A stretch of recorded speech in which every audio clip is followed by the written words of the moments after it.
Welcome back to week 14 of the playoff eliminator. We are in the first week of the postseason. We have officially completed the regular season. Last week we saw a great slate of games, all rivalry games mostly. During rivalry weekend, it was amazing. Saw Alabama Auburn in the Iron Bowl. We had the game Ohio State and Michigan. We had Miami versus Pitt. We had Oklahoma and LSU. That was an interesting game.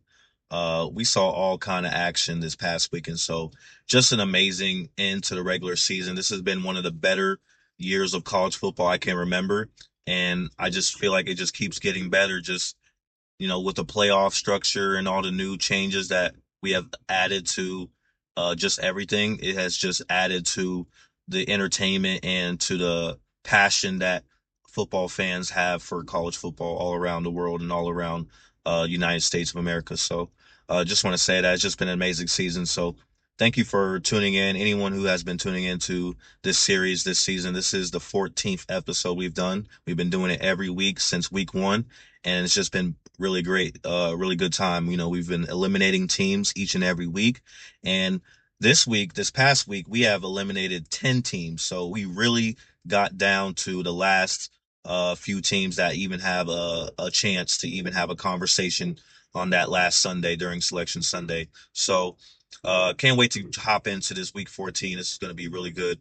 And we're down to 18 teams. We went from 28. We had about 30 teams. I think it was exactly 28 teams last week. And now, after this past weekend, we were really able to eliminate a lot of teams because we know what the conference championships are going to be now. So, we're basically down to 18 teams left. So we have to get down to 12, of course. So there's 6 teams that still, are not going to make that final cut, but we still have a lot to talk about here. So without much further ado, the playoff eliminator. In week 14, we must start with Arizona State. We won't spend too much time on them. Arizona State has been on this list in the past, has been on this list before in a few weeks ago, I believe. And they were riding with 3 losses for a while, but they kept winning games during the latter part of the season. This past weekend, they had their rivalry game against Arizona in the Territorial Cup and came up a little bit short. Both of these teams had great seasons. Arizona finished 9-3 with their win over the Sun Devils, so shout out to them. But Arizona State loses their last game, and that was their last chance to get to the Big 12 championship. They still had a shot if BYU had lost and Utah had lost, but neither of those things happened, and Arizona State didn't even win their own game. So, uh, Arizona State, good season for them, but they could not repeat their success from last season. The Pittsburgh Panthers, have also been on this list for a couple weeks now after they got blown out by Notre Dame. Well, they beat Georgia Tech, and that kept their hopes alive for the ACC championship game. A couple weeks ago, they beat them. Well, this past week, they needed to beat Miami, and they had Miami at home, so they had their best shot. They probably could, but they did not show up in that game. Miami dominated from start to finish, and Pittsburgh got left behind. So, uh, basically came up a little bit short. Pittsburgh needed a little bit of chaos to happen. It did happen with SMU losing and all, but Duke ended up getting the bid into the ACC championship. We'll talk about that later. But yes, the Panthers of Pittsburgh have been eliminated officially.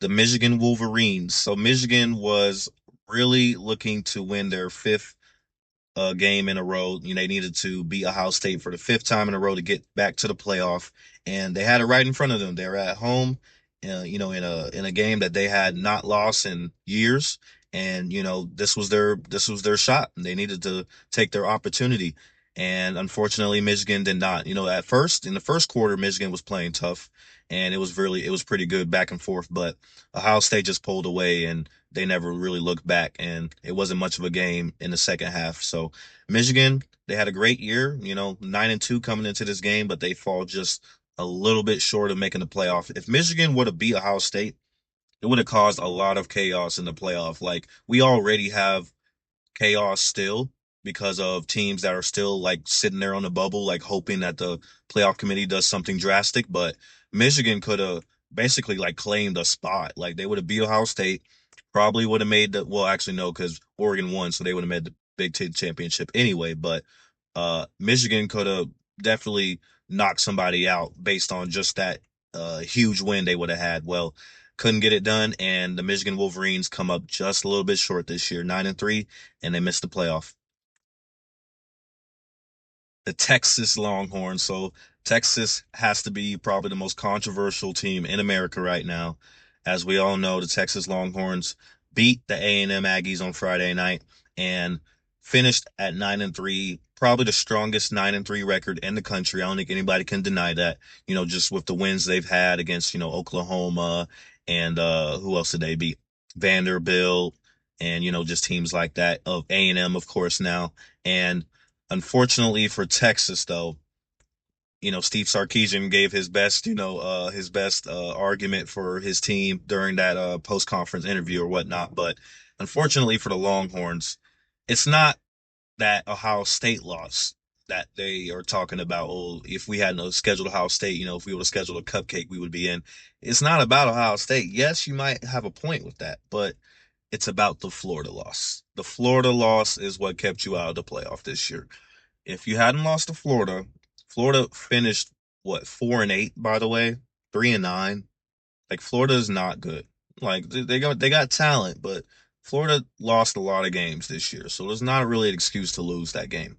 And without that, you would have been 10-2, and there really wouldn't be much argument after you beat A&M. You'd be like, yeah, we have to make room for Texas at this point. So Texas kind of shot themselves in the foot, early on in the season, and even though they battled their way back, just the way they got beat down by Georgia and that Florida loss ended up being their downfall. So unfortunately for Texas, I don't see a playoff for them. Now, people think that they still will be in the conversation on Selection Sunday, and it is possible that they will be talked about by the committee on Sunday, before we get the final selections. But I just don't see it. I really don't see it with Texas. Just they would be the only 9-3 team, you know, in conversation, and like that record just kind of stands out. Everyone else has 10 wins or more. Not saying that your 9 wins are not a good 9 wins. They're great. That's a great 9-win record, but it's just not enough this year, unfortunately for them. So, maybe if we expand the playoff, they might get in,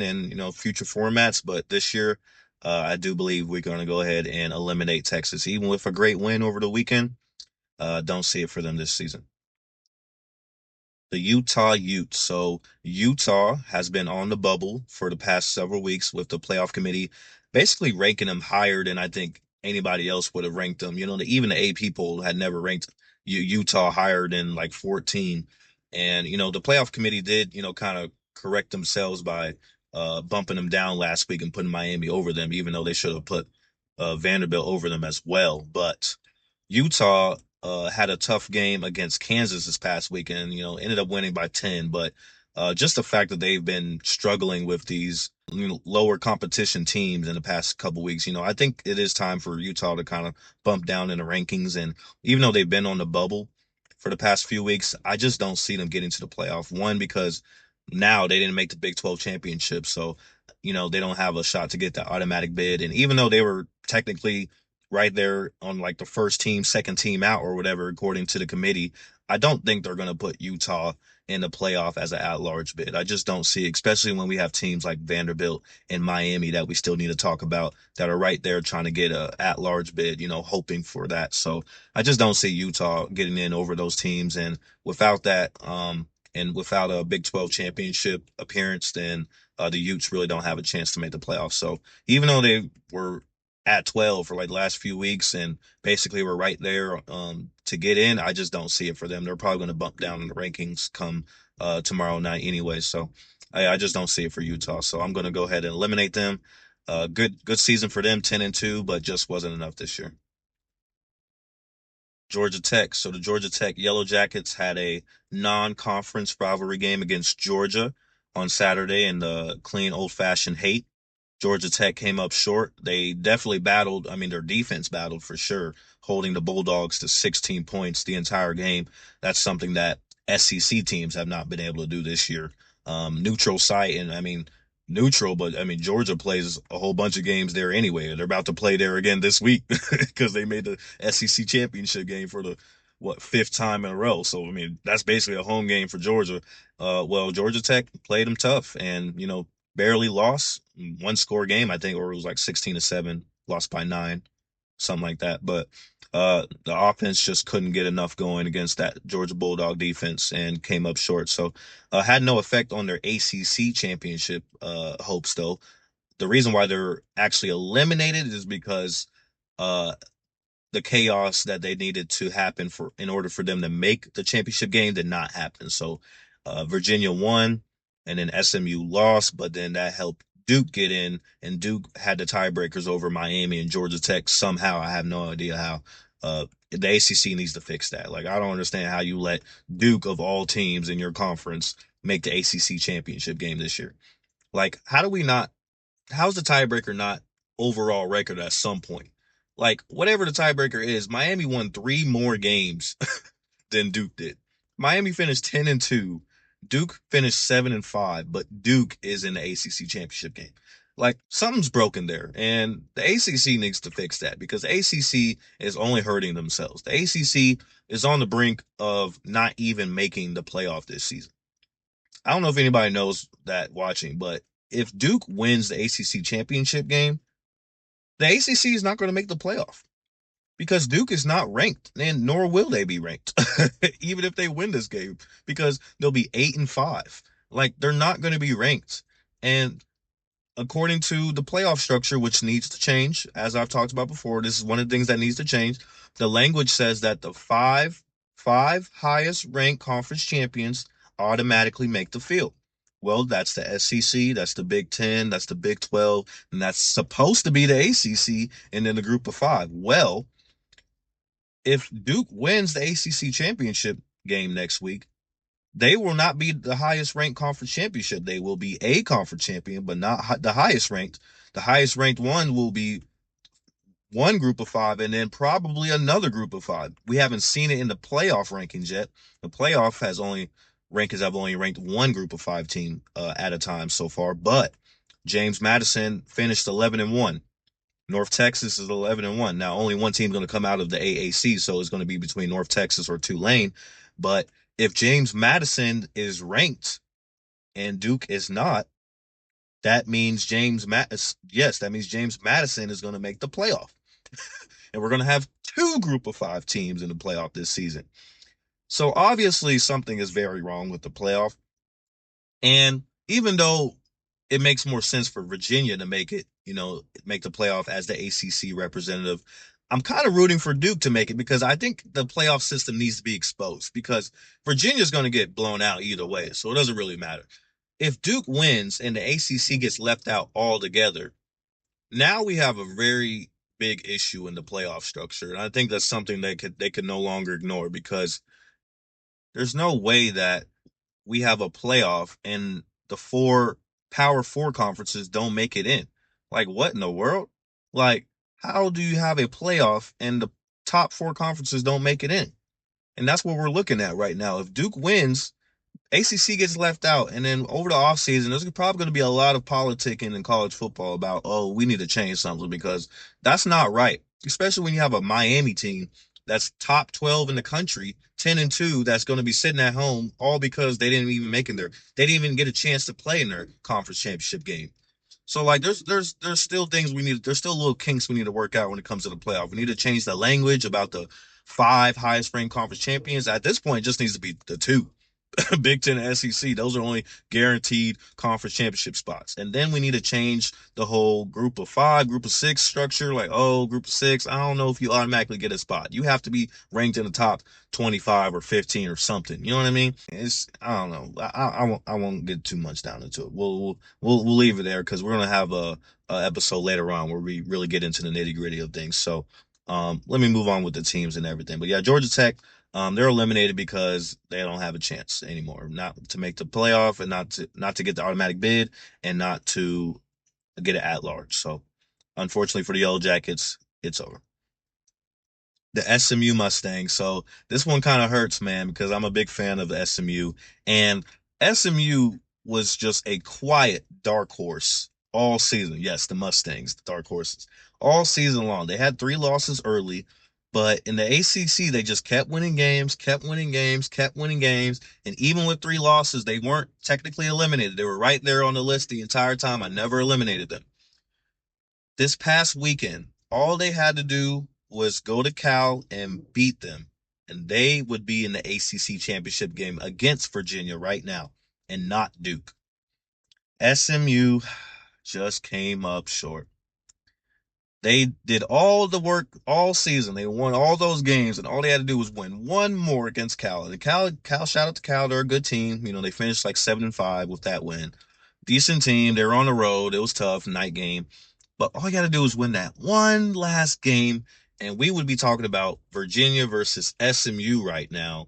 And even though, neither of those teams probably would have had much of a shot either, at least we wouldn't be talking about Duke, like 7-5 Duke, like, and talking about getting two group of five teams in the playoff now. Oh, but SMU just couldn't do it. They fell short to Cal by 3. They came back late, but Cal had a game-winning field goal at the end. And Cal, shout out to Cal, but also curse Cal, because Cal is the reason why the ACC is in ruins right now. If it wasn't for Cal, SMU would be playing Virginia, and then it wouldn't be much of a question whether the ACC is going to get a team in, because they would definitely have gotten a team in. Now it's like the ACC is on the brink of irrelevancy. And that is tough for that conference, especially when you have teams like Florida State and Clemson who have already flirted with leaving in the past. And the Big Ten SEC are probably just going to keep getting bigger. So, yeah, tough weekend for the ACC. A tough year for the ACC, honestly, as a conference. It's just been really bad for them. But, yeah, SMU fell short, and unfortunately for them, the playoff run from last year, they could have did it again. They could have did it 2 years in a row. They had a chance. It was right in front of them, but just couldn't pull it off in the end. So, unfortunately, the Mustangs fall short, and we have to eliminate them officially. Good year. I mean, 9-3, nothing to scoff at. I mean, 2 years in the ACC, they have a combined record of 20-4. I mean, for SMU, that is excellent. So, even though they didn't get to play off this season, no shame at all. All right, now it's time to move on to the group of 6 teams. So we have 3 group of 6 teams that were eliminated this past weekend. We still have a few of them left, and we'll get into that a little bit. But yes, 3 group of 6 teams. I'll try to run through them real quick. San Diego State, out of the Mountain West, was eliminated. They fell short of the conference championship game. I believe the computers, that's how the Mountain West Conference determines their tiebreakers. The computers left San Diego State out, even though they had a chance to make it. It ended up being UNLV versus Boise State. So the Aztecs are eliminated. The Navy midshipmen. Navy technically gets like a tied. They get a partial title conference. Or conference title. I don't know how that works, but like they tied, but yet they're not playing in the conference championship game. So I don't really know how that worked with the AAC. Navy finished at the top, but they got left out for Tulane and North Texas. So I don't really know how that works, but I mean, they still have one more game against Army, but that's after conference championship game, which is a whole nother weird thing about college football. So, but with all that being said, Navy is also eliminated. And in South Florida was the prime pick for the group of 5 playoff spot throughout the season. That was most people's picks, especially early on when they started off well. Well, it fell just short of the AAC conference championship game as well. Came up just a little bit short in the conference standings, and they are also eliminated as well. And then just want to touch on that note with the group of 6. So it's interesting. The group of 6 playoff spot, we still have multiple teams that could still get it out of multiple conferences. So I touched on the AAC, right? The AAC conference championship game is between Tulane and North Texas. So whoever wins that game at this point is basically guaranteed a spot, because the 5 highest conference champions. So they're basically guaranteed a spot at this point. So whoever wins that game is in. North Texas or Tulane, they are going to be in the playoff. And then also we have the Mountain West. We have UNLV, who finished 10-2. So they're still alive technically when I think it comes to getting into the final rankings and making that final playoff spot. UNLV, if they beat Boise State, that'll be a pretty good win, and they'll finish 11-2. They'll also be looking at James Madison in the Sun Belt. James Madison finished 11-1.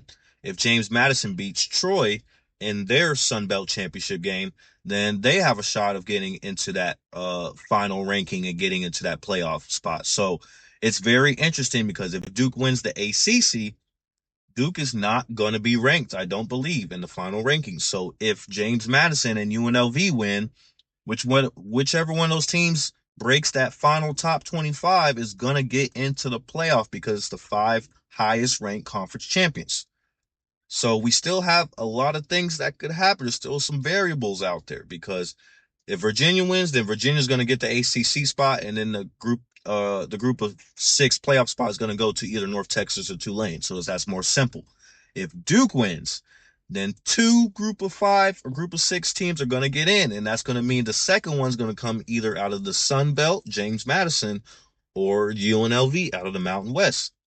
So there's still a lot of things that could happen. It's very interesting to see. And I don't remember a time before in college football where we got to the final weekend and there was still so many things that could happen when it came to making the playoffs. So the 12 team structure has allowed that, the parity in college football, the realignment, the change in getting rid of divisions in conferences and things like that. It has just been very it's been great for just adding to the entertainment and the chaos and the parody. So love that for college football. So it's very interesting to see all these things going, all these different variables going into the final, or not the final, but the first week of the postseason, the final week before we get to the playoff.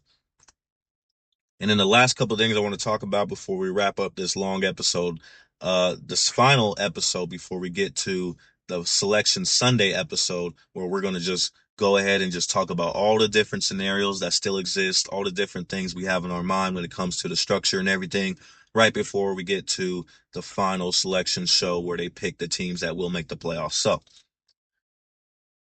the last two things I want to talk about are Vanderbilt and Miami. Vanderbilt and Miami are the last two teams outside of the group of six chaos and the ACC chaos that I think possibly could get in as at-large bids. It's going to be very tough for both of them. But if the playoff committee makes some bold moves this season and decides to put their foot down and do what they think is right or what they think they truly believe in, we could see some very interesting things happen next Sunday. I'm going to start with Vanderbilt. Vanderbilt was ranked 14 last week. They just went on the road and beat a good Tennessee team.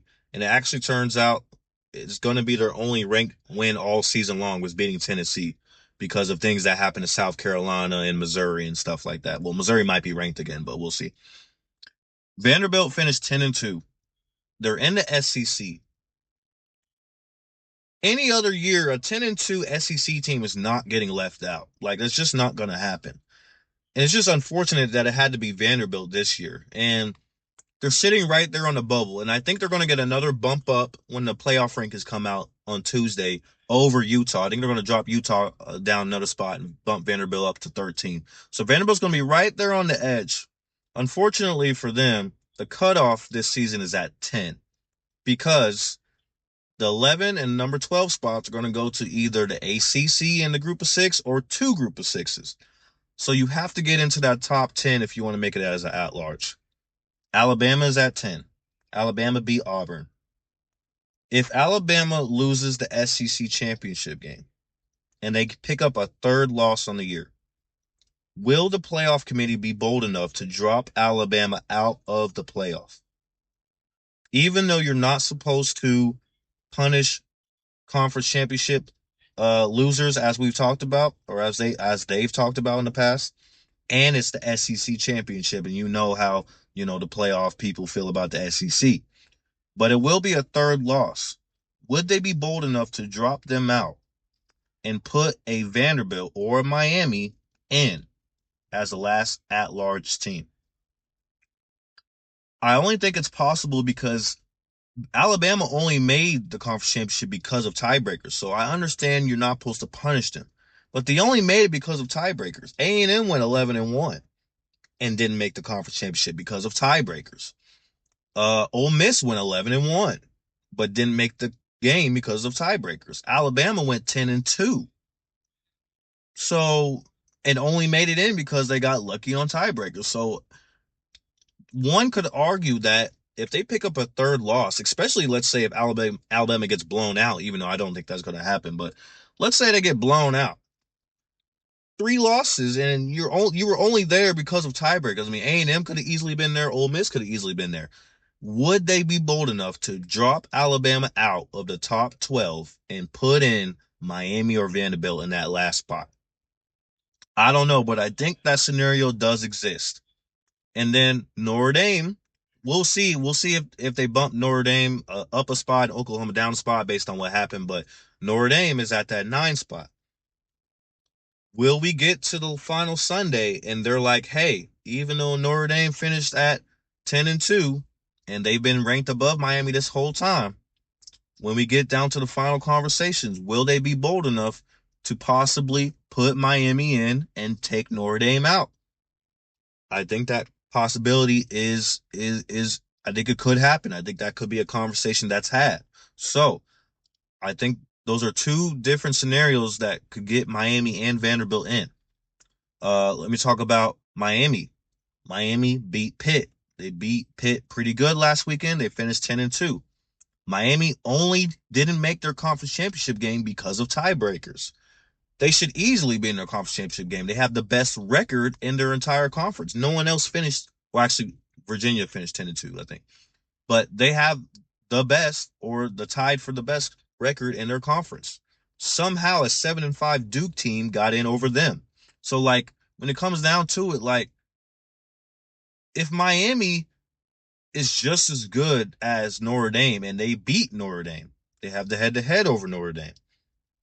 They didn't get a chance to play in their conference championship game because of tiebreakers, but they should have easily been there. Notre Dame is not even in a conference, and we always have to go back to that. They don't even play a conference championship game because they refuse to be in a conference. Could they argue that Miami deserves to be in over Notre Dame, even though they've had Notre Dame ranked ahead of them this entire time because of the head-to-head, because both teams are not going to play in a conference championship game, so that's pretty equal there. It is possible. I think these conversations could be had, and I think some bold moves could be made. So that's why I still have Miami and Vanderbilt still there because I think those are two teams that definitely deserve to be in the playoff. And if it wasn't for this, just this stupid group of six playoff spot, and also the ACC spot that really is not the same prestige that it should be because Miami's not there and Miami doesn't have a chance to play for it. So really the ACC doesn't really deserve that automatic spot this year either. If it wasn't for those two spots, the 11 and 12 spot, we would have Miami and Vanderbilt. And the playoff would be perfect, pretty much. I mean, Texas would be the team that got left out, and everybody would be talking about them. But it wouldn't really be. It would make sense though that Texas would be the first team out. We're gonna have three, four teams, if you include Utah, that are going to be like, we should have been in the playoff. And now we have to watch James Madison and North Texas and Tulane and Duke and Virginia possibly get in over teams that deserve to get in, like Miami and Vanderbilt and Texas. So, I just think the playoff still has a lot of work to do. I think the structure and the committee and the conferences need to get together and they really need to fix the playoff because as great as it is, and it's going to be a great playoff, and I don't want to make it seem like, we're just complaining about everything, but we're talking about the bad things with the playoff. The playoff is going to be awesome either way. It's going to be amazing, and I can't wait. But there's still some little kinks that we need to work out in order to make this thing as great as it could be, as perfect as it could be. It can't be perfect, but it could be better. And so I'll leave it at that. Thank you so much for tuning in. I know I'll be rambling, but there's just so much to talk about when it comes to this college football, and I just love it. I just love it as a fan. I'm so happy, by the way, that my team, the Oklahoma Sooners, are going to be making the playoff. Yes, the Oklahoma Sooners got it done. I was sweating balls the entire game, hoping that we would get our shit together and figure it out. And we just figured it out at the end. Oklahoma made the playoff. I can't believe it because as a fan, I predicted us to go 8-4 this year. I ain't gonna lie to you. I did not think we were gonna make the playoff. So to finish 10-2, and we are right there in the playoff. I don't even think we have to worry about it. I don't know if we have a 100% chance to make it, but I really don't think Oklahoma's gonna get left out for anything. I'm just so happy. So I can't wait to see us play in the playoff and can't wait to see it in general. I know y'all can't wait either. So thank you so much for tuning in, and I'll see you next time. The playoff eliminator, it's been real. The Grim Reaper, we're down to 18 teams. We still have a few teams that could get in. We're not down to the final 12 just yet. Next episode, we will be talking about what we believe the final 12 will be, and then we'll find out all together next Sunday. So tune in. See you next time.